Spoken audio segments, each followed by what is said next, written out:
علیکم، کیسے ہیں آپ سب؟ عشق کو ہے گرا ٹیم کلاسک قسط نمبر 4 episode credit goes to Tooba Kamran, Ashma Ashfaq, Aroosh Khan, Saira Naz, Zumar Fatima. Episode edited by Shumaila Hassan. Episode incharges Kanwa Ghazi. اس وقت تو لگتا ہے اب کچھ بھی نہیں ہے، مہتاب نہ سورج، نہ اندھیرا نہ سویرا، آنکھوں کے دریچوں پہ کسی حسن کی چلمن اور دل کی پناہوں میں کسی درد کا ڈیرا۔ ممکن ہے کوئی وہم تھا، ممکن ہے سنا ہو گلیوں میں کسی چاپ کا ایک آخری پھیرا، شاخوں میں خیالوں کے گنے پیڑ کی شاید آ کے کرے گا نہ کوئی خواب بسیرا۔ ایک بیر نہ ایک مہر، نہ ایک ربط نہ رشتہ، تیرا کوئی اپنا نہ پرایا کوئی میرا۔ مانا کہ یہ سنسان گلی سخت گڑی ہے، لیکن میرے دل یہ تو فقط ایک ہی گھڑی ہے، ہمت کرو جینے کو تو ایک عمر پڑی ہے۔ فیض احمد فیض۔ قصر سیال پر ایک روشن اور صبح اتر آئی تھی۔ جہاں زیب سیال صبح ہی صبح انیزہ اور ذوالیدین کے ساتھ اماں بی کیوں ملنے کی غرض سے گاؤں کے لیے نکل چکے تھے۔ سائرہ اور علیزہ بھی آج کسی کام کی وجہ سے جلدی دفتر جا چکی تھی۔ غرض یہ کہ ہر شخص اپنی مصروفیت میں الجھا قصر چھوڑ کر نکل چکا تھا، مائے سوائے اس وجود کے جو دنیا سے بے خبر نیم تاریک کمرے میں گہری نیند میں غرق تھا، مگر اس کا ایک ہاتھ مکے کی صورت ہوا میں اٹھا تھا۔ توڑ دوں گا، قریب مت آنا، میں تمہارے دان توڑ دوں گا۔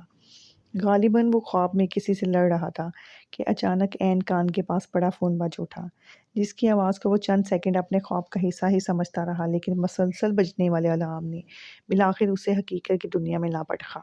اوہ، یہ تو خواب تھا۔ جمائی لے کر مندی آنکھوں سے الارم بند کیا اور دوبارہ کمفرٹر منہ تک تانا، مگر اگلے ہی لمحے اسے یاد آیا کہ یہ الارم اس کی یونیورسٹی جانے کے لیے اپنا گلا پھاڑ رہا تھا۔ منہ بنا کر بستر چھوڑتے ہوئے وہ کسل مندی سے الماری کی جانب بڑھا۔ نہ، یہ والا نہیں، یہ بھی نہیں، یہ تو میں 1 مہینے پہلے پہن کر گیا تھا، تو یہ بھی نہیں۔ الماری کھولے کسی برانڈ کی انخریلی حسینہ کی طرح اس نے ایک ایک کر کے تقریباً 2 درجن کپڑوں کو ریجیکٹ کر دیا تھا۔ یار، اب میں کیا پہنوں؟ میرے پاس تو کوئی کپڑے ہی نہیں ہیں۔ بالوں میں انگلیاں پھنسائے وہ گہرے تعصب سے بولا۔ 3 حصوں پر مشتمل یہ الماری، جس میں مختلف لوکل اور امپورٹڈ برانڈز کے بے تحاشا کپڑے لٹکے ہوئے تھے، ہر درجہ مبالغہ آرائی پر اس سے شکوہ گنا ہوئی تھی، جسے یہ کلک تھا کہ اس کے پاس پہننے کو کپڑے ہی نہیں ہیں۔ یہ ٹھیک ہے، یہ پہن لیتا ہوں۔ اچانک اس کی نظر سفید سیف چیک والی شرٹ پر گئی جو اس نے کچھ دن پہلے خریدی تھی۔ اسے دیکھ کر چہرے کے زاویے کچھ بہتر ہوئے۔ اس کے ساتھ نیلی جینز پرفیکٹ رہے گی۔ خود کلامی کرتے ہوئے اس نے الماری کا اگلا حصہ کھولا اور فیڈڈ نیلی جینز باہر نکالی۔ امان بیٹا، یہ کیا غریب غربا کی طرح پھٹے پرانے کپڑے پہن کر گھومتے ہو؟ جینز نکالتے ہوئے اسے پچھلے مہینے دادی کا بولا جانے والا جملہ یاد آیا تو بے ساختہ مسکراہٹ نے ہونٹوں کو چوما۔ اس کی امپورٹڈ برانڈی جینز کو دادی نے غریبوں کا پہناوا قرار دے کر اس وقت اس کی سانسیں روک دی تھیں، لیکن آج اس تبصرے کو سوچ کر اسے ہنسی آئی تھی۔ سر جھٹک کر وہ کپڑے لیے واش روم کی جانب بڑھ گیا۔ کچھ دیر بعد وہ ڈریسنگ روم کے آئینے میں کھڑا وہاں موجود مختلف سیرم، سن بلاکس اور نہ جانے کیا کیا خود پر مل رہا تھا۔ اسے اپنی سکن کا بہت حیا رہتا تھا اور اسے لگتا تھا کہ اس کی خوبصورتی جلد کے پیچھے انہی کمپنیوں کا ہاتھ ہے، جو شاید ایک نہ ایک دن ان کا پروڈکٹس کے عشق کو دیکھتے ہوئے اسے ان کا برانڈ ایمبیسڈر ہی نہ بنا دے۔ ہائے امان سیال کے خواب! خود کو پرفیوم سے نہلانے کے بعد آئینے میں چند پل تنقیدی نظر سے دیکھا۔ کیوں ظلم کرتے ہو امان سیال ان معصوم دوشیزاؤں پر جو تمہیں دیکھ کر آہیں بھرتی ہیں؟ آئینے میں سے جھلکتے اپنے عکس پر ایک ناقدانہ نگاہ دوڑاتے، ستائشی انداز میں خود کو سراختے ہوئے آخری بار بالوں میں برش چلایا اور پاس پڑا موبائل جیب میں اڑستا ڈریسنگ روم سے نکلا تو سامنے بیڈ پر ایبک کو بڑا جوان پایا۔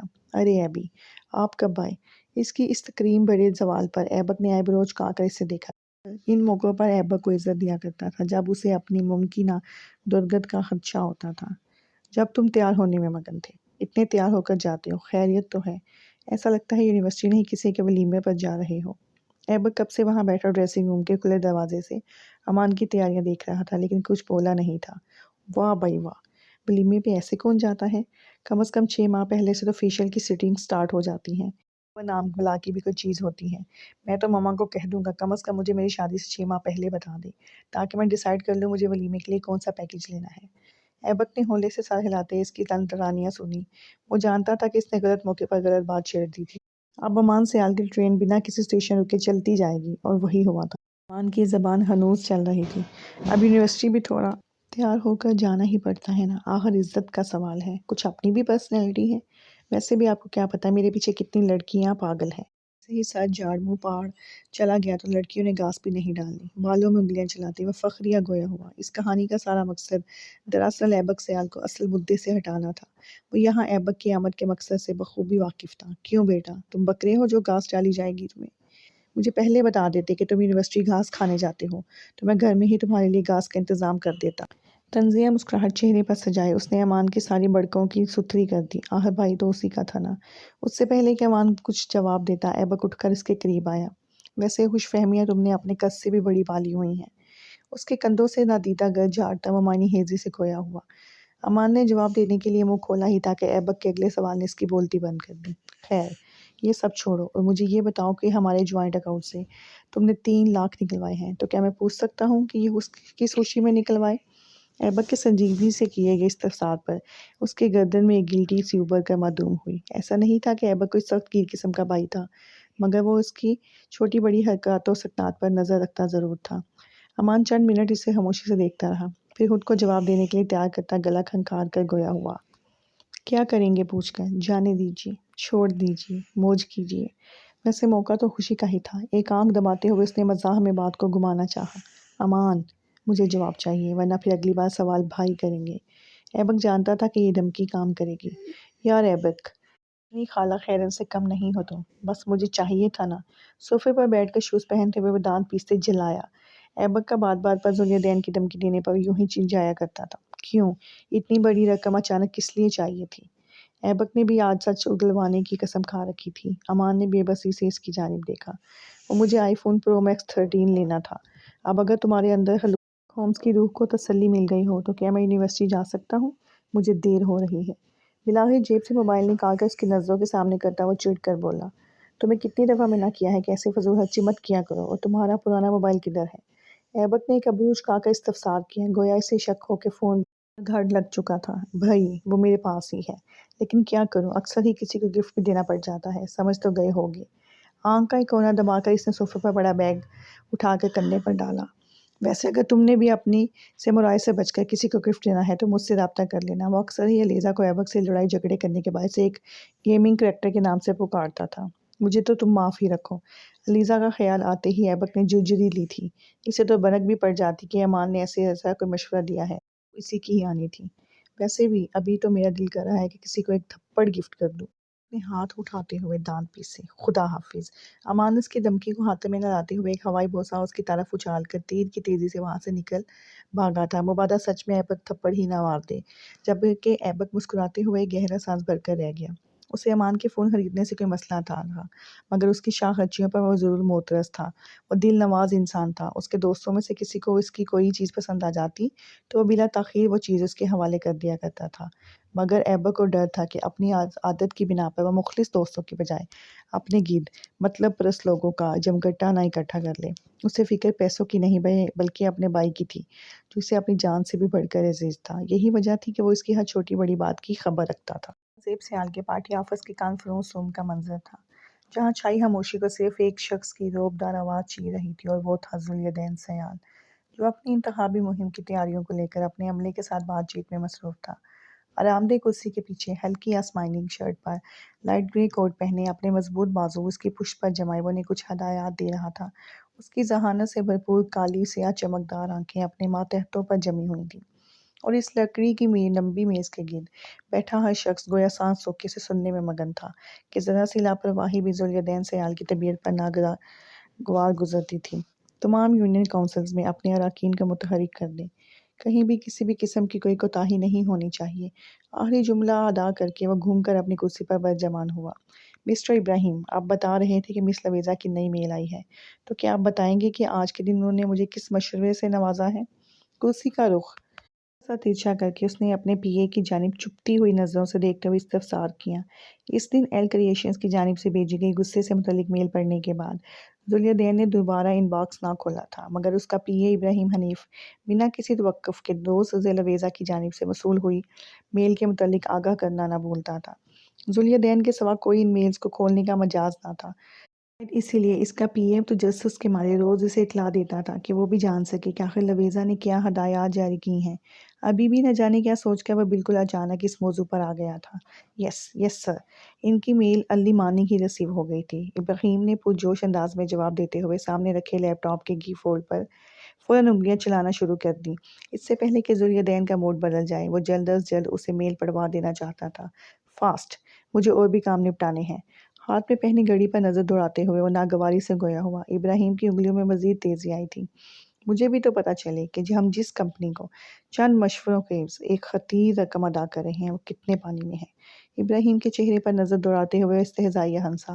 اس کے چند الفاظ ہی پوری کہانی بتانے کے لیے کافی تھے۔ صبح آتے ساتھ ہی اس کی پارٹی کے فنانس سیکریٹری کے ساتھ میٹنگ تھی اور یقیناً اس دوران اسے ایل کریشنز کو دی جانے والی رقم کی مالیت کا علم ہوا تھا اور اب وہ دیکھنے کا ہوا تھا کہ وہ رقم دوسری جگہ گئی یا نہیں۔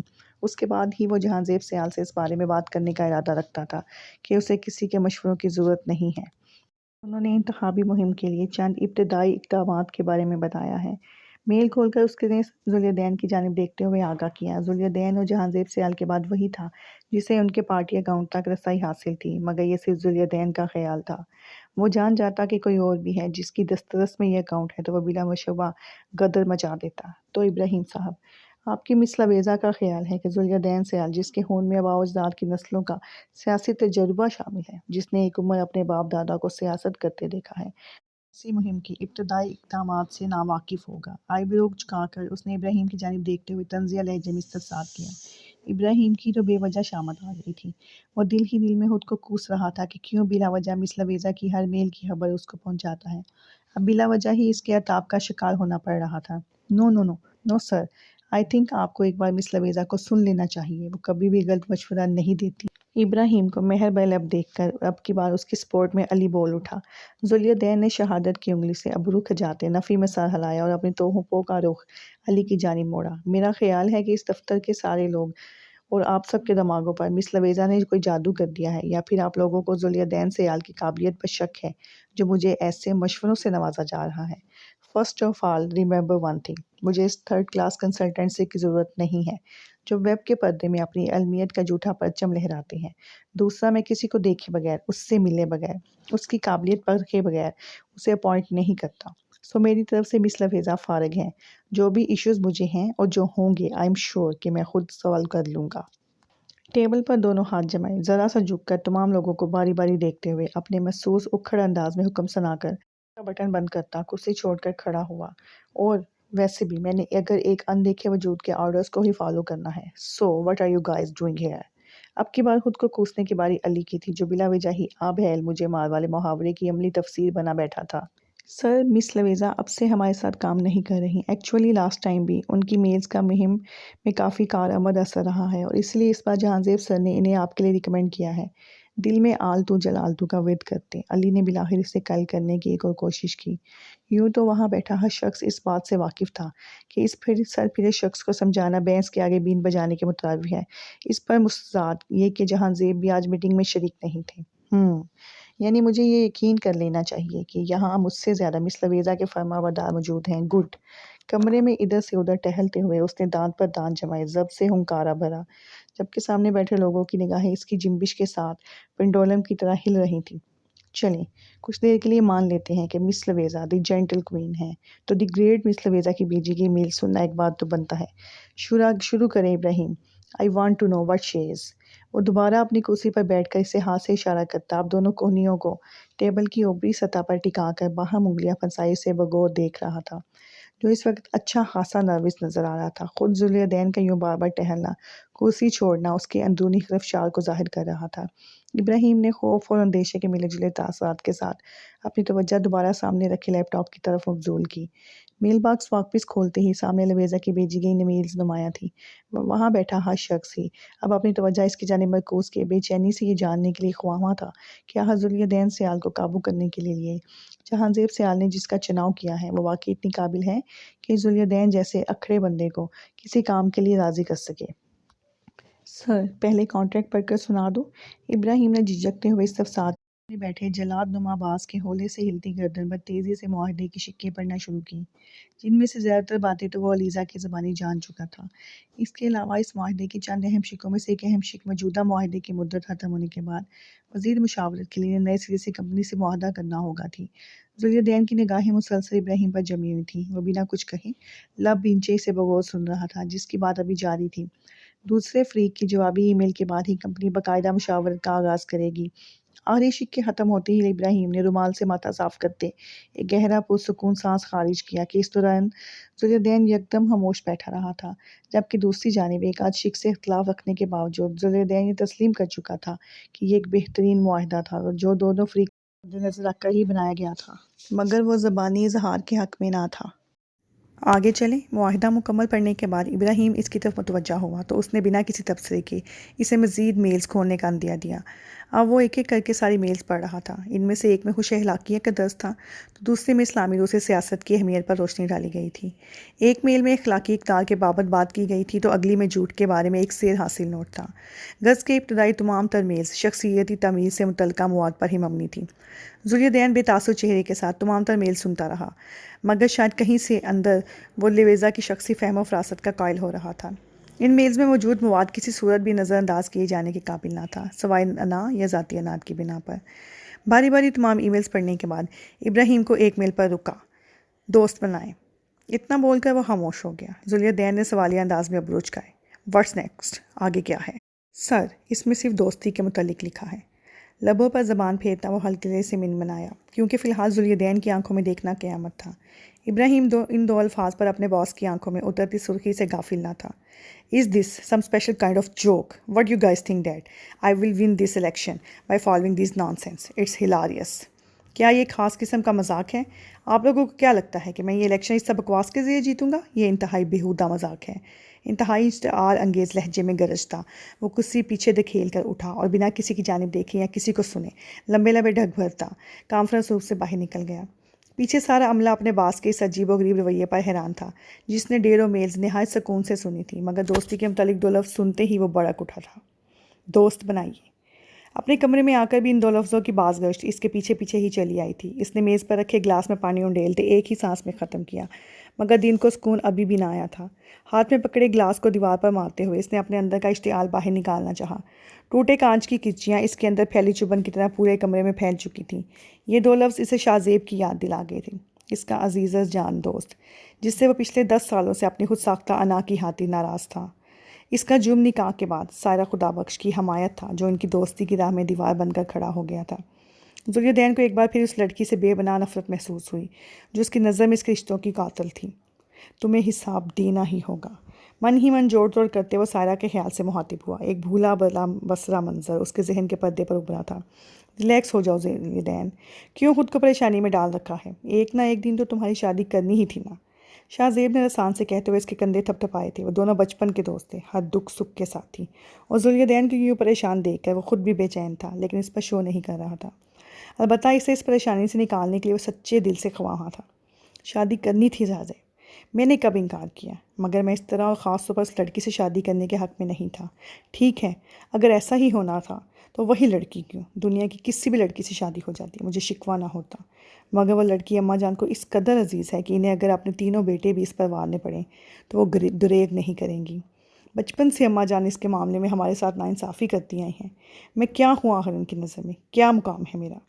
شاہ زیب نے دکھ سے اسے دیکھا۔ سائرہ کے آنے کے بعد ذوالدین کی ذات میں ایک خلا سا پیدا ہو گیا تھا۔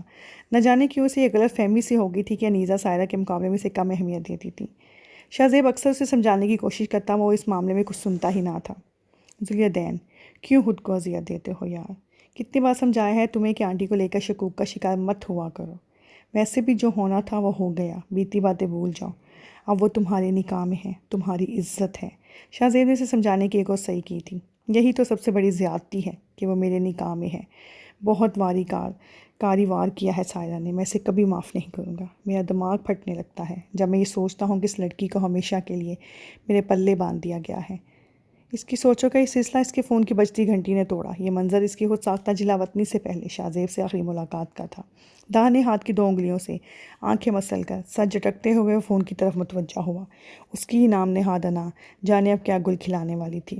سیاہ رات پورے شہر اقتدار کو اپنے پروں میں سموئے ہوئے تھی، مگر شہر میں بھاگتی دوڑتی گاڑیاں، چلتے پھرتے لوگ کسی بھی طور رات ہونے کا تاثر نہیں دے رہے تھے۔ شہر کے بیچوں بیچ وسیع رقبے پر پھیلا قصر سیال مصنوعی روشنیوں میں نہایا ہوا تھا۔ قصر کے خوبصورت اور وسیع اور ریز لان میں لگی بتیاں اس اندھیری رات میں بھی اسے نہایت جاذب نظر بنا رہی تھیں۔ اندر سب ہی لوگ رات کے کھانے سے فراغت کے بعد ایک ساتھ بیٹھے تھے۔ رات کے وقت انیزہ کی کوشش ہوتی تھی کہ ان کے سب بچے ایک ساتھ کچھ دیر بیٹھ کر ایک دوسرے کی سنگت میں وقت گزاریں، ورنہ دن بھر تو سب ہی اپنی زندگیوں میں مگن رہتے تھے۔ جبکہ اس وقت وہ سب ساتھ بیٹھے ضرور تھے، لیکن ایک اندیکھا سا کھچاؤ تھا جو پورے ماحول پر طاری تھا۔ ذوالدین آج معمول سے زیادہ سنجیدہ لگ رہا تھا۔ ہر گزرتے دن کے ساتھ اس کے اور سائرہ کے درمیان بڑھتا تناؤ زور پکڑ رہا تھا۔ اس کی شکل سے ابھی بھی صاف ظاہر ہو رہا تھا کہ وہ بحالت مجبوری ادھر بیٹھا تھا، اور شاید یہ مجبوری بھی وہ سائرہ کی غیر موجودگی کے باعث نبھا رہا تھا، جو اس وقت کی چائے خود اپنے ہاتھوں سے بنایا کرتی تھی اور فی الحال کچن میں موجود تھی۔ علیزہ اور ایبک بھی گردن جھکائے اپنے اپنے موبائل پر مگر میسیجز کے ذریعے ہی ان دونوں کے بارے میں بات کر رہے تھے۔ سب کو یوں خاموش بیٹھا دیکھ کر امان کی زبان میں کھجلی ہونے لگی۔ اس سے یہ خاموشی کچھ خاص نہیں بھا رہی تھی، اور ویسے بھی سب لوگوں کے چہروں پر مسکان لانا امان اپنا مذہبی و اخلاقی فریضہ سمجھتا تھا۔ بابا، میں کچھ سوچ رہا تھا۔ اس کے سنجیدہ سے ادا کیے جملے پر سب نے ہی حیرانی سے نظر اٹھا کر اسے دیکھا۔ اب کیا خرافات پک رہی ہیں تمہارے دماغ میں؟ علیزہ کے سوال پر اسے فقط گھورتا ہوا دوبارہ جہان زیب کی جانب متوجہ ہو گیا کہ فی الحال وہ اس موضوع سے ہٹنا نہیں چاہتا تھا۔ مجھے لگتا ہے کہ اب مجھے بھی شادی کر لینی چاہیے۔ بدھ باری سے باری باری سب کے چہروں کے تاثرات جانچتے ہوئے اس نے اپنی طرف سے گویا دھماکہ کرنا چاہا تھا۔ وہ موبائل پر ذوالدین کو کچھ دکھاتے جہان زیب سیال جانتے تھے کہ یہ امان سب ڈرامہ کرنے کی عادت ہے۔ وہ اپنی عادت سے مجبور ہو کر یہ کہہ رہا ہے، اس لیے انہوں نے کوئی خاص توجہ نہ دی، بلکہ دونوں اس پر ایک نظر ڈال کر دوبارہ اپنی باتوں میں مگن ہو گئے۔ انیزہ فقط مسکرا کر رہ گئیں کہ ان کا یہ بیٹا سب کو ہنسانے کے ہنر سے ماہر تھا۔ جبکہ پانی کا گلاس ہونٹوں سے لگائے علیزہ کے منہ سے ہنسی کا ایک فوارہ چھوٹا جو سامنے بیٹھے ایبک کو بھگو گیا تھا۔ وہ بیچارہ اس اچانک افتاد پر بکھلا اٹھا اور تیزی سے اٹھ کر خود پائے آئے چھینٹے جھاڑنے لگا۔ بابا، میں جانتا ہوں قصے سیال کے شادی شدہ جوڑوں کو دیکھ کر آپ کا تو شادی پر سے دل ہی اٹھ گیا ہوگا۔ ایبک پر ایک تعصب زدہ نظر ڈالتے ہوئے انتہائی مدبرانہ انداز میں گویا ہوا۔ آج اس نے فلسفہ بولنے کی قسم کھائی ہوئی تھی۔ علیزہ اور ایبک نے ایک بھرپور خونخوار نظر اس پر ڈالی جسے آج وہ دیکھنے کے موڈ میں ہرگز نہیں تھا۔ دوبارہ جہان زیب کی جانب متوجہ ہو چکا تھا۔ استغفار امان، کچھ بھی بولتے رہتے ہو تم۔ انیزہ جو کب سے خاموش بیٹھی تھی امان کی بات پر خفگی سے بول اٹھی۔ سچ مام، میں اور میری بیوی ایبی اور علیزہ کی طرح ہر وقت جھگڑتے نہیں رہیں گے، بلکہ میں اپنی پیاری سی بیوی کو بہت نازوں سے پالوں گا، اسے ایک قدم زمین پر نہیں رکھنے دوں گا، اس کی ہر خواہش ہر ضد منہ سے نکلنے سے پہلے پوری کروں گا۔ اب بس میری شادی جلدی سے کر دیں۔ بھرپور سنجیدگی کا لبادہ اوڑھ کر ہنسی مزاحیزی سے بولتے وہ ایک بار پھر سب کو مسکرانے پر مجبور کر گیا تھا۔ بائی دا وے، تم شادی کی بات کر رہے ہو یا بچہ گود لینے کی جسے نازوں سے پالو گے؟ ایبک کے کہے جملے کو سب نے ہی انجوائے کیا تھا سوائے ذوالدین کے، جسے یہ موضوع کچھ خاص پسند نہیں آیا تھا۔ وہ اپنے فون پر نظر ٹکائے لویزہ کی جانب سے بھیجی والی میلز پر نظر دوڑا رہا تھا۔ لڑکی صبح سے ہی اس کے ذہن میں گردش کر رہی تھی، سو وہ ایک بار پھر میل باکس کھول کر بیٹھا ہوا تھا۔ دراصل وہ اب تک اس الجھن میں گرا تھا کہ کیا وہ جانتی تھی کہ ذوالدین سیال کے پاس دوستوں کی قلت تھی؟ جب ہی سپنے سے آتی سائرہ کو دیکھ کر ایبک نے تیزی سے موبائل پر کچھ ٹائپ کیا۔ بس بابا، آپ فوراً میرے لیے ایک پیاری سی لڑکی ڈھونڈیں تاکہ میں بھی ڈبل ہو جاؤں۔ امان نے زندی انداز میں کہتے ہوئے جیب سے فون نکالا، جس پر فوراً وصول ہوئے میسیج کی ٹون بجی تھی۔ بات جاری رکھتے اس نے اسکرین پر ابھرتا میسیج دیکھا۔ اور آج چونکہ میں نے پہلی بار خود سے اپنی شادی کی بات کی ہے تو اسی خوشی میں ابھی آپ سب کو میری جانب سے آئس کریم کھلائی جائے گی۔ ایبک کا پیغام ملتے ہی امان، جو اپنی شادی کی بات پر مزید زور دینے کا ارادہ باندھ رہا تھا، فوراً اپنے پلٹ گیا۔ شاہانہ انداز میں سب کو آئس کریم کھلانے کی بات کرنے کے ساتھ ہی وہ بھوئیں چکا کر سوالیہ نظروں سے ایبک کی جانب بھی دیکھ رہا تھا، گویا اس سارے ڈرامے کا مقصد جاننا چاہتا ہو، اور اگلے ہی پل ایبک کی ذوالدین کی جانب اشارہ کرتی نظروں سے سب کچھ سمجھ آ گیا تھا۔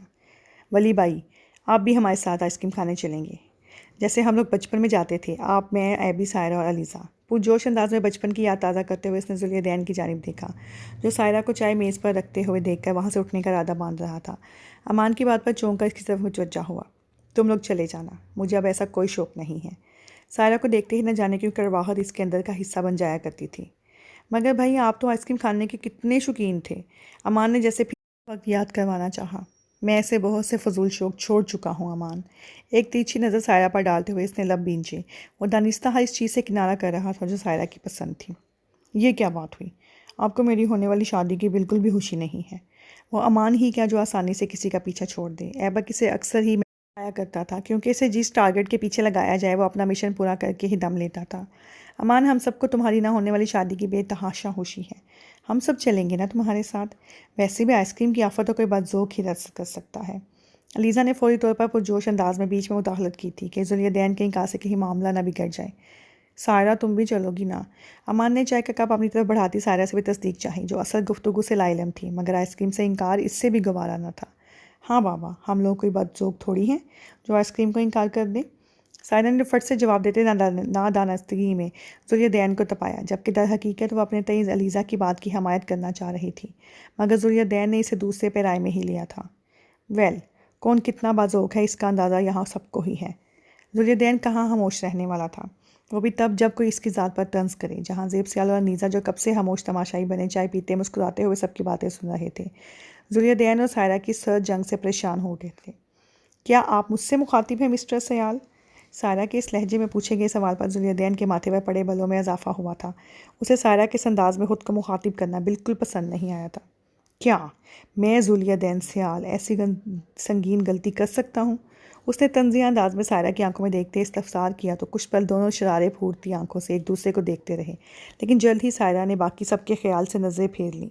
ذوالدین کے چہرے پر ایک تمسخرانہ مسکراہٹ ابھری تھی۔ وہ ہر بار سائرہ کی معاملہ فہمی کو اس کا خوف اور کم اعتمادی اخذ کرتا تھا۔ دوسری جانب ایبک، امان اور علیزہ کے بیچ آنکھوں ہی آنکھوں میں نہ جانے کیا باتیں ہو رہی تھیں۔ ارے یہ کیا تکرار شروع کر دی تم لوگوں نے؟ میں سوچ رہی تھی کہ ذوالدین کی واپسی کی خوشی میں ایک تقریب رکھ لیں اور اپنے سرکل کے سبھی لوگوں کو انوائٹ کر لیتے ہیں۔ کیا خیال ہے جہاں زیب آپ کا؟ معاملے کو طول پکڑتا دیکھ کر انیزہ نے فوراً گفتگو کا رخ موڑا۔ ریئلی اے گڈ آئیڈیا، تم عورتیں گیسٹ لسٹ بنا لو، باقی انتظامات ایبک کروا لے گا۔ جہاں زیب سیال نے بھی بیوی کی بات سمجھتے ہوئے فوراً ان کی ہاں میں ہاں ملائی تھی۔ یس مام، گڈ آئیڈیا۔ اب ہوگی پارٹی اور اس پارٹی میں ہوں گی پیاری پیاری خوبصورت لڑکیاں، کسی کو تو میں پسند کر ہی لوں گا، اور میں تو خیر سب کو پسند آ ہی جاتا ہوں۔ امان نے اس موضوع سے بھی اپنی مرضی کا مطلب نکال لیا تھا، جس پر انیزہ مسکرا کر صفی میں سر ہلانے لگی۔ کچھ بھی ہو سکتا تھا مگر امان اپنی کی ہوئی بات کا پیچھا نہیں چھوڑتا تھا۔ نہیں اماں جان پلیز، مجھے فی الحال ایسی کوئی بھی تقریب نہیں چاہیے، خدا کے لیے مجھے آپ کے سرکل میں شو پیس بنا کر پیش مت کریں۔ ذوالدین نے ایک نظر موبائل سے ہٹاتے ہوئے اکتائے ہوئے لہجے میں جواب دیا۔ دیکھا بھائی، آپ چاہتے ہی نہیں ہیں کہ میری زندگی میں بھی کوئی خوشی آئے۔ امان نے نادیدہ آنسو پونچھتے ہوئے اپنا دکھڑا رویا۔ امان خدا کے لیے یار، کبھی تو اپنا یہ میلو ڈرامہ بند کر دیا کرو۔ ذوالدین نے اپنے دونوں ہاتھ اس کے سامنے جوڑتے ہوئے چڑھ کر کہا، جسے امان نے بروقت اپنے موبائل میں تصویر لے کر محفوظ کیا تھا۔ واہ امان سیال، ہیٹس آف ٹو یو، آخر کار تم نے دا گریٹ پولیٹیشین ذوالدین سیال کو اپنے سامنے ہاتھ جوڑنے پر مجبور کر ہی دیا۔ خود پر داد و تحسین کے ٹوکرے برساتا وہ تصویر کو زوم کر کے دیکھ رہا تھا۔ بھائی کیوں نہ یہ خبر میں بریک کر دوں، وہ بھی اس تصویر کے ساتھ؟ امان نے پوچھ سوچ انداز میں کہتے ہاتھ میں پکڑا فون ذوالدین کی جانب گھمایا، جس کی اسکرین پر ذوالدین کی بے ڈنگی سی تصویر کھلی ہوئی تھی۔ سوچیں جب یہ خبر میڈیا پر آئے گی تو میری فین فالوئنگ میں کتنا اضافہ ہوگا، میری انسٹا فالوورز کی تعداد ڈبل ہو جائے گی۔ Oh wow Aman Sial, soon you are going to be the top trend. پرجوش انداز میں اپنی گوہر افشانیاں جاری رکھتے ہوئے اس نے ہاتھ گھما کر حال میں موجود سبھی لوگوں کو ذوالدین کی تصویر دکھائی۔ اس تصویر نے سائرہ سمیت سب کو مسکرانے پر مجبور کر دیا تھا۔ امان فون دو مجھے، یا ڈیلیٹ کرو یہ بیہودہ تصویر۔ ذوالدین نے لب بینچے ہاتھ پھیلا کر اس سے فون مانگا۔ نہیں بھائی، پہلے آپ کو ہم سب کے ساتھ آئس کریم کھانے جانا پڑے گا، بےمروتی سے کہتے ہوئے امان نے موبائل والا ہاتھ پیچھے کیا۔ مبادہ ذوالدین اس کے ہاتھ سے موبائل چھین ہی نہ لے۔ امان ضد نہیں کرو۔ اب کی بات ذوالدین کے لہجے میں ایک ٹاہٹ کا عنصر نمایاں تھا۔ ٹھیک ہے نہیں کرتا ضد، اور یہ پکچر گئی میرے انسٹا اکاؤنٹ پر، اور کیپشن کیا ہوگا؟ کنپٹی پر انگلی بجاتا وہ سوچنے کی بھرپور اداکاری کرتے ہوئے واضح بلند بول رہا تھا۔ انیزہ اور جہاں زیب امان کی شرارت اور ذوالدین کے چہرے کے بگڑے زاویوں سے خاصا لطف اندوز ہو رہے تھے۔ How politicians get votes these days. Aman نے فون پر انگلیاں تیزی سے چلاتے ہوئے اونچی آواز میں الفاظ دہرائے۔ اگلے ہی پل ذوالدین کو اپنی جگہ سے اٹھ کھڑا دیکھ کر وہ ایک جست لگا کر انیزہ کے صوفے کی پشت پر جا کھڑا ہوا تھا۔ موم، یہ کیپشن کیسا ہے؟ ٹائپنگ ختم کر کے اس نے موبائل انیزہ کی جانب کرتے ہوئے ان کی رائے جاننی چاہی۔ شرارتی نظریں خنوس ذوالدین کے ناراض چہرے پر جمی تھیں۔ مجھے اس سب سے باہر رکھو تم لوگ۔ انیزہ ذوالدین کے چہرے کے بگڑے تاثرات دیکھتی اپنی ہنسی چھپا کر کندھے اچکا گئیں۔ جہاں زیب سیال کے چہرے پر بھی ایک محفوظ مسکراہٹ ابھری تھی۔ ہاں تو مسٹر ذوالدین سیال، کیا فیصلہ کیا آپ نے؟ یا تو میں یہ تصویر پوسٹ کر دوں؟ امان نے تھوڑا مزید پیچھے کھسکتے شرارت سے بوئیں چکا کے استفسار کیا۔ وہاں بیٹھا ہر شخص جانتا تھا کہ ذوالدین اس وقت امان کو خوش ہونے دے رہا تھا، اور امان اس موقع کا بھرپور ناجائز فائدہ اٹھا رہا تھا، ورنہ ذوالدین کی سنجیدگی سے دیا گیا کوئی بھی حکم امان کے لیے پتھر کی لکیر ہوتا تھا۔ چلو لاہر اس نے مصنوعی ہار مانتے ہوئے باہر کی جانب اشارہ کرتے گردن جھٹکی۔ میری دوسری شرط تو سنتے جائیں مسٹر ذوالدین سیال۔ امان نے اپنی جگہ پر واپس بیٹھتے بھائی کی جانب دلچسپ نظروں سے دیکھ کر آواز لگائی تو سب میں ہی نظروں کا تبادلہ ہوا تھا۔ نو مور بکواس امان۔ اب کی بار انگلی اٹھا کر اس نے تنبیہی انداز میں اس کی جانب دیکھا۔ وہ تو امان اس کا لاڈلا تھا اور کم از کم اس وقت وہ اسے اپنے غصے کا نشانہ نہیں بنانا چاہتا تھا، اس لیے اس کی اتنی نوٹنکیوں کو برداشت کر رہا تھا۔ وہ ایکچولی بھائی ہم آپ کی شاندار سی گاڑی میں جائیں گے، پلیز بھائی انکار مت کریں۔ دونوں ہاتھ اس کے سامنے جوڑتا وہ منت سماجر پر اتر آیا تو ذوالدین سمیت سب کے ہی چہروں پر مسکراہٹ رنگ گئی۔ ذوالدین کے چہرے کے نئے تاثرات بھی ڈھیلے پڑے تھے جو امان کی کسی ممکنہ گلفشانی کے ڈر سے کھنچ گئے تھے۔ چلو ڈرامہ کنگ۔ اس کے مسکرا کر کہنے پر سب کے چہروں پر ایک مسکراہٹ بھی ہو رہی تھی۔ وہ چند پل کے لیے اپنی دن بھر کی کوفت بھلا چکا تھا جو صبح سے اس کی ذات کا احاطہ کیے ہوئے تھی۔ یس امان فوراً سپرنگ کی تیزی سے اپنی جگہ سے اچھل کر کھڑا ہوا اور ذوالدین سے گاڑی کی چابی جھپٹتا باہر کی جانب بڑھ گیا تھا۔ اماں جان، بابا جان، آپ لوگ بھی چلتے۔ نہیں بیٹا آپ لوگ جاؤ، ہم لوگ آرام کریں گے۔ ذوالدین کی پیشکش کو وہ دونوں میاں بیوی صباؤ سے مسکراتے ہوئے رد کر گئے تھے۔ ان کے جواب پر ذوالدین نے باہر کی جانب قدم بڑھائے۔ پیچھے ہی علیزہ مسلسل نفی میں سر ہلاتی سائرہ کا ہاتھ تھام کر اسے اپنے ساتھ تقریباً گھسیٹتے ہوئے ایبک کے ساتھ باہر نکلی تھی۔ سائرہ ذوالدین کے ساتھ جانے کو تیار نہ تھی لیکن علیزہ سائرہ کی جان چھوڑ دے یہ ممکن نہیں تھا۔ سب باہر نکلے تو امان ڈرائیونگ سیٹ سنبھالے سب کا انتظار کر رہا تھا۔ ذوالدین کو دیکھتے ہی اس نے فرنٹ سیٹ کا دروازہ واہ کیا جبکہ ایبک، علیزہ اور سائرہ تینوں پیچھے بیٹھ گئے۔ گاڑی میں بیٹھ کر ذوالدین نے ایک اچھتی نگاہ پیچھے دوڑائی تو نظر لاتعلق سی بیٹھی سائرہ پر پڑ گئی۔ جھٹ گردن واپس موڑ کر اس نے خود کو لاتعلق ظاہر کرنا چاہا جبکہ اس کی حرکت پر علیزہ اور ایبک نے مسکرا کر ایک دوسرے کو دیکھا تھا۔ کچھ ہی دیر میں سیاہ ہائی لیکس تیزی سے مرکزی سڑک پر آگے بڑھتی جا رہی تھی۔ امان کی شوخیاں عروج پر تھیں اور ڈرائیونگ کے دوران مسلسل چٹکلے چھوڑ رہا تھا جبکہ ایبک اور علیزہ کی بھی معمول کی بحث و تکرار شروع ہو چکی تھی۔ ذوالدین اس سب سے خاصا لطف اندوز ہو رہا تھا۔ صرف سارہ ہی تھی جو یہاں اپنے آپ کو مس فٹ محسوس کر رہی تھی۔ شیشے سے باہر دیکھتی وہ خود میں مگن نہ جانے کن سوچوں میں گم تھی۔ سامنے سے آتی گاڑیوں کی روشنی وقفے وقفے سے اس کے چہرے کے خط و حال کو واضح کر رہی تھی۔ اس وقت خود پر گاہے بگاہے پڑنے والی ذوالدین کی نظروں سے وہ یکسر انجان تھی۔ یہ بات الگ تھی کہ ان نظروں میں نرمی عنقا تھی۔ گاڑی ایک مشہور آئس پارلر کے سامنے رکی تو ایبک سب سے پہلے اتر کر اندر کی جانب بڑھا۔ علیزہ نے بھی فوراً اس کی پیروی کی۔ یوں تو عام طور پر ایبک پر ہی اس کی پیروی فرض تھی لیکن کبھی کبھار یہ اعزاز علیزہ اسے بھی بخش دیا کرتی تھی۔ ان دونوں کو کیا ہو گیا؟ ہم لوگ تو آئس کریم لے کر لانگ ڈرائیو پر جانے والے تھے۔ دونوں کے یوں جاتے دیکھ کر امان دل ہی دل میں بڑبڑایا، بھائی میں ان دونوں کو دیکھ کر آتا ہوں، آپ سائرہ کے ساتھ اپنا آرڈر فائنل کر لیں۔ ذوالدین کو کچھ بھی کہنے کا موقع دیے بغیر وہ بھی گاڑی سے نکل کر تیزی سے اندر کی جانب بھاگا تھا۔ اب سائرہ اور ذوالدین گاڑی میں اکیلے ہی رہ گئے تھے۔ سائرہ کے لیے بہت عجیب صورتحال تھی۔ وہ گاڑی سے اترنا چاہتی تھی لیکن اس سے پہلے ذوالدین اتر کر ایک فاصلے پر جا کر کھڑا ہوتا اپنے فون پر مگن ہو گیا۔ اس کے اترتے ہی سائرہ نے سکون کا سانس خارج کرتے ہوئے گردن جھٹکی۔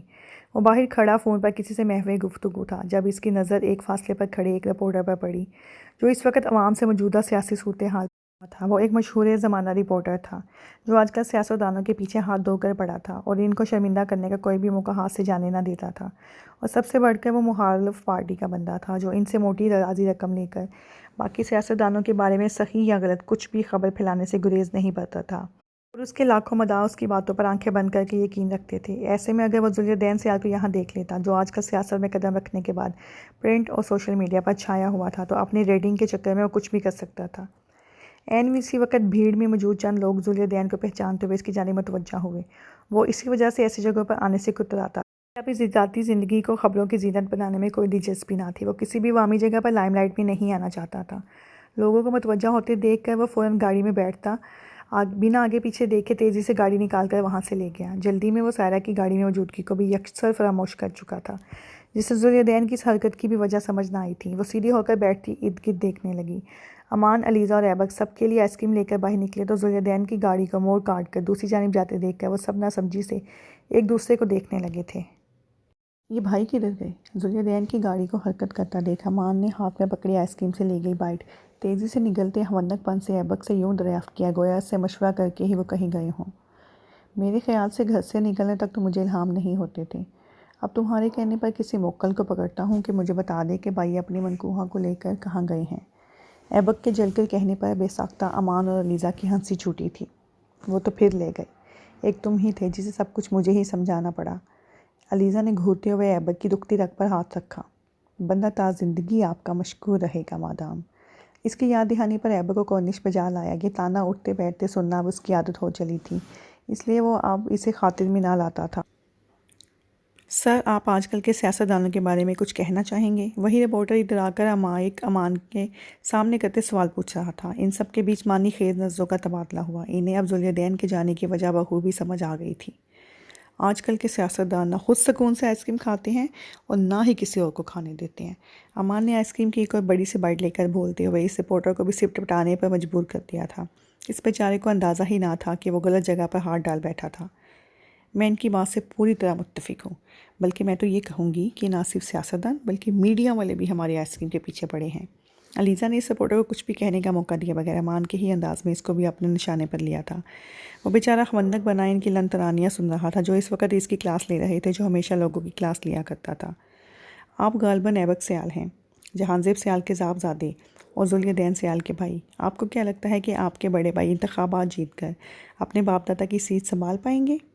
لگتا تھا کہ اس کے لیے علیزہ اور امان سے ملی ڈوز ناکافی تھی، اور اس کا تعلق تو ویسے بھی انسانوں کے اس قبیلے کے ساتھ جنہیں ڈٹائی میں تمغہ حاصل ہوتا ہے، اور وہ ان دونوں کی زبان کے جوہر دیکھنے کے بعد ڈٹ کر ادھر کھڑا اب ایبک کو چھیڑ بیٹھا تھا۔ سیٹ کا تو مجھے نہیں پتا، مگر آپ کی بدولت شاید آج وہ خود کو نہ سنبھال پائے۔ رپورٹر سے انتہائی بے چارگی سے منہ بنا کر اس کی جانب دیکھا، جو نہ جانے کون سی خلائی مخلوق کی باتیں کر رہا تھا۔ اس کے چہرے پر موجود تاثرات بہت سے لوگوں کو مسکرانے پر مجبور کر گئے، جو دھیرے دھیرے ان کی طرف متوجہ ہوئے تھے۔ تو اور کیا، آپ کی وجہ سے آج آگ اور پانی ساتھ ساتھ ہیں۔ دعا تو اٹھے گا ہی اٹھے گا۔ دعا کریں کہ بس وہ دونوں ایک دوسرے کو جلا کر بسم نہ کر دیں۔ مزخہ ایزی سے کہتے امان کو اندازہ ہی نہ تھا کہ اس کا اشارہ جس جانب ہے وہ لوگ سچ میں آج ایسا مدِ مقابل آنے والے تھے کہ ان تینوں کی بھی بولتی بند ہو جانی تھی۔ ایکسکیوز می، خمندق بنے رپورٹر کو ہاتھ کے اشارے سے دور ہٹاتا ان دونوں کو پیچھے آنے کا اشارہ کر کے ایبک ایک طرف بڑھ گیا۔ پیچھے کھڑا رپورٹر یہ سمجھنے کی کوشش میں ہلکان ہو رہا تھا کہ آخر وہ کس موضوع کے جوابات اسے دے کر چلتے بنے تھے۔ یہ ٹھیک نہیں ہوا۔ کچھ دیر بعد اپنے آئس کریم ختم کر کے ٹیشو پیپر سے ہاتھ پونچھتے ایبک نے سنجیدگی سے تبصرہ کیا، میرے خیال سے تو اچھا ہی ہوا۔ اسی بہانے ان دونوں کو ایک دوسرے سے کھل کر بات کرنے کا موقع مل گیا۔ امان کی رائے اس معاملے میں ایبک سے یکسر مختلف تھی۔ علیزہ نے بھی تائیدی انداز میں سر ہلاتے امان کی ہاں میں ہاں ملائی تھی۔ وہ لوگ باتیں کرتے ہوئے پیدل ہی چلے جا رہے تھے۔ امان، ہر چیز مذاق نہیں ہوتی، تم اچھے سے جانتے ہو کہ ان دونوں کے آمنے سامنے آنے کا کیا مطلب ہے۔ تھوڑا سا تیرچھا ہو کر امان کو مخاطب کرتے ایبک کی سنجیدگی میں کوئی خاص فرق نہ پڑا تھا۔ ابھی تو تم خود بھی اس رپورٹر کے سامنے مذاق ہی کر رہے تھے۔ علیزہ کو اس کا ہر سنجیدہ انداز بالکل نہ بھایا۔ وہ کڑے تیوروں سے اس کی جانب متوجہ ہوئی، مگر ایبک اس وقت اس سے الجھنا نہیں چاہتا تھا۔ اس کا سارا دھیان اس وقت ذوالدین اور سائرہ کی طرف تھا۔ علیزہ، میرا انداز بھلے سے مختلف تھا، مگر بات تب بھی یہی کی تھی میں نے، امان بھائی کو فون لگاؤ۔ علیزہ اس کی سنجیدگی پر خار کھاتی پھر کبھی الجھنے کا ارادہ کر کے اس وقت خاموشی اختیار کر چکی تھی۔ امان نے سر ہلاتے فون پر ذوالدین کا نمبر ملایا۔ وہ لوگ چلتے چلتے کافی آگے نکل آئے تھے۔ علیزہ خاموشی سے چلتے ہوئے سائرہ کے لیے لی گئی آئس کریم بھی کھا چکی تھی۔ وہ لوگ ادھر ہیں۔ نمبر ملاتے ہوئے اچانک امان کی نظر دور ایک پول کے پاس کھڑی گاڑی کی طرف گئی۔ فون جیب میں رکھ کر اب وہ دونوں ہی ہمراہی میں ان طرف بڑھ رہا تھا۔ یکبارگی تینوں کے قدموں کی رفتار میں تیزی آئی تھی۔ یہ کہاں جا رہے ہیں آپ، اور باقی سب کہاں ہیں؟ ایک پل صورتحال سمجھنے کی ناکام کوشش کے بعد ماتھے پر بل ڈالتی سائرہ کے تیز لہجے میں کیے گئے سوال نے ذوالدین کو ہوش کی دنیا میں واپس لا پٹکا۔ یہ سوچ کر کہ سائرہ بھی اس کے ساتھ گاڑی میں موجود ہے، اس کے اندر ایک شدید قسم کا بال اٹھا تھا، مگر فی الحال وہ گاڑی روکنے کا رسک نہیں لے سکتا تھا۔ اسے گاڑی کسی ایسی جگہ روکنی تھی جہاں وہ لوگوں کی نظروں میں نہ آئے۔ فکر مت کرو، تمہیں اغوا نہیں کر رہا۔ ابھی اتنے برے دن نہیں آئے ذوالدین سیال کی کہ وہ تمہارے ساتھ کچھ پل گزارنے کی چاہ رکھے۔ بیک ویو میرر میں ایک چٹی سی نگاہ اس پر ڈال کر استہزائیہ انداز میں بولتے ہوئے اس نے سائرہ کے دل پر گہرا وار کیا تھا۔ اپنے تئیں وہ اسے کسی خوش فہمی سے نکالنا چاہتا تھا، جبکہ سائرہ کو اس کا یہ حد تک آمیز لہجہ بالکل بھی نہیں بھایا تھا۔ آپ کے دو دن چاہے جیسے ہوں، مگر میرے اچھے بھلے دن کو خراب کرنے کی کوشش مت کیجیے مسٹر سیال۔ میں اپنے دوستوں کے ساتھ کچھ اچھا وقت گزارنے آئی تھی۔ مجھے نہ آپ کی کڑوی و کسیلی باتیں برداشت کرنے کا کوئی شوق ہے، نہ ہی آپ کے ساتھ کچھ وقت گزارنے کی چاہ۔ بہتر ہے کہ اپنی خوشگمانی کے لیول کو ذرا نیچے ہی رکھیں۔ بوئیں سکیڑ کر اس کے انداز میں کانٹا دار لہجے میں جواب دیتی۔ وہ پہلی بار اس سے اتنی لمبی گفتگو کر رہی تھی۔ نظریں سامنے لگے مرر پر جمی تھی۔ بائی دا وے، خود تو آپ کو شاید سکون سے رہنا پسند نہیں، مگر اپنے ساتھ باقیوں کا سکون غارت کر کے کیا ملتا ہے آپ کو؟ نے اس دفعہ اسی پر بس نہیں کیا تھا، بلکہ اپنے سابقہ اکھڑ انداز میں ایک چپتا ہوا سوال بھی داغ گئی تھی۔ ذوالدین نے لب بھینچ کر گاڑی کی رفتار مزید تیز کی۔ چند پل بعد ہی گاڑی ایک جھٹکے سے رکی تھی۔ اس نے پچھلی سڑک پر نسبتاً تاریک گوشے میں لے جا کر گاڑی روکی تھی۔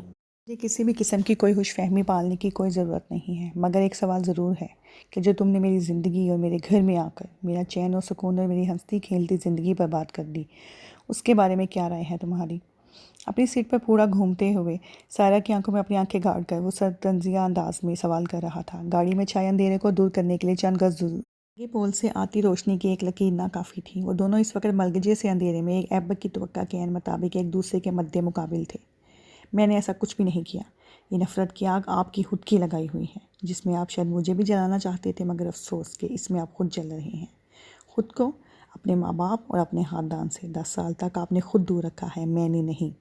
سائرہ نے بھی اس کی آنکھوں میں دیکھ کر تلخ مسکراہٹ کے ساتھ جتاتے ہوئے لہجے میں جواب دیا۔ وہ پچھلے کئی دنوں سے ذوالدین کی طنزیہ باتیں اور چپتی نظریں برداشت کر رہی تھی، مگر آج ذوالدین کے انداز پر اس کا صبر بھی جواب دینے لگا۔ آج کوئی ایسا تھا بھی نہیں جو اس کا وہ لحاظ رکھتی۔ وجہ تو تم ہی تھی نا۔ ذوالدین نے تیز ہوتے تنفس کے ساتھ سختی سے اسے باور کرواتے سارا ملبہ اسی پر گرایا۔ وجہ میں نہیں، آپ کی نام نہاد انا تھی مسٹر ذوالدین سیال۔ آپ کو یہ سب فیصلہ کرنے سے پہلے سوچنا چاہیے تھا۔ کسی نے آپ کے ساتھ گن پوائنٹ پر زبردستی نہیں کی تھی۔ مجھے بلا وجہ کسی بھی بات کا الزام دینے کی ضرورت نہیں ہے۔ آپ کے ساتھ ہوئی کسی بھی زبردستی یا ناانصافی کی ذمہ دار میں نہیں ہوں۔ اس وقت میں بھی اتنی ہی بے بس تھی جتنا کہ آپ۔ حلق میں اٹک جانے والے آنسوؤں کے گولے کو پیچھے دھکیلتی داہنے ہاتھ کی شہادت کی انگلی اٹھا کر اس نے تنبیہی انداز میں اپنی بات مکمل کی، جبکہ ذوالدین تو اس کی اس کایا پلٹ پر ہی حیران رہ گیا۔ کل تک اس کی طرف آنکھیں اٹھا کر نہ دیکھنے والی، آج انگلی اٹھائے اس سے مخاطب تھی۔ وہ دونوں اپنی اس لایعنی بحث میں الجھ کر پیچھے رہ جانے والوں کو تو بھول ہی چکے تھے۔ دونوں کی شرر بار نگاہیں ایک دوسرے پر ہی ٹکی تھیں۔ لیٹ می کریکٹ یو، میں نے فیصلہ نہیں لیا تھا، مجھ پر یہ فیصلہ تھوپا گیا تھا، یا یوں کہوں کہ مجھ پر تمہیں تھوپا گیا تھا۔ اس کی انگلی اپنے ہاتھ کی گرفت میں لے کر اس کے ہاتھ کو ایک زوردار جھٹکا دے کر چھوڑتے ہوئے وہ درستی سے گویا ہوا کہ آج تک کوئی ایسا پیدا نہیں ہوا تھا جس نے ذوالدین کے سامنے یہ انگلی اٹھانے کی ہمت کی ہو۔ لیکن وہ یہ بھول گیا تھا کہ ایسی جرأت جو کر سکتا ہے وہ بلا شبہ کوئی عام ہستی ہرگز نہیں تھی، اور جلد یا بدیر ذوالدین سیال اس بات کا اقرار کرنے والا تھا۔ آج تک میری زندگی کے ہر حادثے، ہر چیز، ہر زیادتی کی ذمہ دار تم ہو۔ میری ہر مشکل میرے ساتھ ہوئی ہر زیادتی کی ذمہ دار تم ہو سائرہ خدا بخش۔ یہ تم ہو جو بچپن سے ہی میرے ساتھ ہوئی ناانصافیوں کی وجہ رہی ہو۔ تم خود کو اس سب سے اتنی آسانی سے بری نہیں کر سکتی۔ یہ جو غرور تمہاری آواز میں جھلک رہا ہے نا، یہ میرے خاندان کا دیا ہوا ہے۔ ٹرسٹ می، اگر آج سیال خاندان کا نام اور یہ حوالہ تم سے چھین لیا جائے تو سائرہ خدا بخش تم تو شاید آنکھیں اٹھا کر کسی سے بات کرنے کی ہمت بھی نہیں رکھتی۔ سو آئندہ کبھی میرے سامنے انگلی اٹھانے کی جرأت مت کرنا۔ قہر بار نظروں سے اسے دیکھتے ذوالدین نے تنفس سے کہتے سر جھٹکا تھا۔ سائرہ اپنے دل میں اٹھنے غبار پر قابو پانا چاہتی تھی، مگر اس بے مہر خود غرض اور خود پرست انسان کو جواب دینا بھی ضروری تھا۔ ہمت کی بات آپ کر رہی ہیں؟ سو اسٹرینج، آپ خود ایک کم ہمت اور بزدل انسان ہیں مسٹر ذوالدین سیال۔ آپ کو بس دوسروں کو خود سے کمتر اور نیچا سمجھ کر سکون ملتا ہے، مگر میں آپ کی طرح لوگوں کو ان کے اسٹیٹس سے رعایت کرنا پسند نہیں کرتی۔ میں سائرہ خدا بخش ہوں اور مجھے فخر ہے اس نام پر اور حوالے پر۔ میرے باپ کا نام میری پہچان ہے، اور رہی بات سیال خاندان کی، تو میں آج جو بھی ہوں، جیسی بھی ہوں، وہ بلا شبہ سیال خاندان کی مہربانی ہے۔ لیکن یہ بھی مت بھولیں کہ اگر میں اپنے ماں باپ سے دور ہوئی ہوں تو اپنی مرضی سے نہیں بلکہ مجبوری تھی، اور اس مجبوری میں بھی کہیں نہ کہیں سیالس کا ہی حصہ رہا ہے، مگر میرے لیے وہ بات کوئی معنی نہیں رکھتی۔ سچ شکر مجھے پرانے انات پالنے کا اعزا لاحق نہیں۔ میری مجبوری تھی، مگر آپ تو اپنی مرضی، اپنی خوشی سے اپنوں سے دور ہوئے تھے۔ خود کو اور اپنوں کو اس اذیت سے دوچار کرنا آپ کا فیصلہ تھا۔ اپنے کیے کا سارا ملبہ آپ مجھ پر گرا رہے ہیں، یہ کچھ عجیب بات نہیں ہے؟ اگر اتنا ہی ناانصافی کا شکوہ تھا تو 10 سال پہلے کیوں نہیں کچھ بولے آپ؟ لگتا تھا سائرہ آج سارے پچھلے حساب بے باک کرنے پر تلی ہوئی تھی۔ تیز لہجے میں بولتے بولتے اس کی آواز بھر آ گئی۔ وہ دونوں آج شاید پہلی بار اس طرح بات کر رہے تھے، ورنہ 10 سال پہلے تو ذوالدین ہی بولتا تھا اور وہ چپ چاپ آنسو بہاتی بس اس کی کڑوی کسیلی باتیں سنا کرتی تھی۔ جج تو تم بھی مجھے کر رہی ہو سائرہ خدا بخش۔ بہتر یہی ہے کہ تم بارے میں کوئی الٹی سیدھی رائے قائم نہ کرو۔ البتہ تمہیں لے کر مجھے کسی بھی قسم کی کوئی غلط فہمی نہیں ہے۔ تم آج بھی ویسی ہی ہو جیسی 10 سال پہلے تھی، بات پہ بات آنسو بہانے والی۔ تم شاید ہمارے اس رشتے کو لے کر کسی غلط فہمی کا شکار ہو، کیونکہ تم جانتی نہیں ہو اگر ابھی تک میں تمہارا نام اپنے نام کے ساتھ برداشت کر رہا ہوں تو کس مجبوری کے تحت کر رہا ہوں۔ اس کے آئینہ دکھانے پر ذوالدین بڑک ہی تو اٹھا تھا۔ اس نے بھی کسی بات کی پرواہ کیے بنا حسب عادت اپنی کڑوی تلخ اور تیز دار باتوں سے سائرہ کو اندر تک چلنے کیا تھا۔ سائرہ نے بے سے اپنے ہاتھ کی پشت سے اپنے رخساروں پر بہہ نکلنے والے آنسو کو صاف کیا۔ میں کیسی ہوں اور کیا ہوں یہ مجھے کسی کو بتانے کی ضرورت ہرگز بھی نہیں ہے، مگر ایک بات آپ کو ضرور بتانا چاہوں گی کہ مجھے بھی آپ کے نام کی تختی اپنے گلے میں لٹکا کر گھومنے کا کوئی شوق نہیں ہے۔ رہ گئی بات غلط فہمی کی، تو آپ ہر دوسرے انسان کو لے کر شدید قسم کی غلط فہمی اور اپنی ذات کے لیے بے انتہا خوش فہمی کا شکار ہیں۔ آپ کو وقت رہتے اس سے نکل آنا چاہیے۔ Let me clear one more thing mister Sial, اگر میں ابھی چپ ہوں تو آپ کا یہ رویہ، آپ کا نام اپنے ساتھ برداشت کر رہی ہوں تو بس بابا سائیں کی وجہ سے۔ میری ایک بات اچھے سے یاد رکھیے گا، اگر ایک بار بھی میں نے بابا سائیں کے سامنے ایسی کسی خواہش کا اظہار کر دیا تو مجھے پورا یقین ہے کہ وہ میری بات کبھی نہیں ٹالیں گے۔ پورے اعتمادی سے بولتے ہوئے اسے بہت کچھ چتلا گئی تھی۔ اس کا جہانزیب سیال پر اتنا مان ذوالدین کو بے طرح چھپا تھا، اتنے تیکن سے یہ بات آج تک تو وہ خود بھی نہیں کہہ پایا تھا جتنے یقین کے ساتھ اس نے کہہ دی تھی۔ تو یہ مہربانی خود پر اور مجھ پر تم کر ہی دو۔ آئی بروج کا کر استہزائیہ کہتے گویا اس نے سائرہ کو چیلنج دیا تھا۔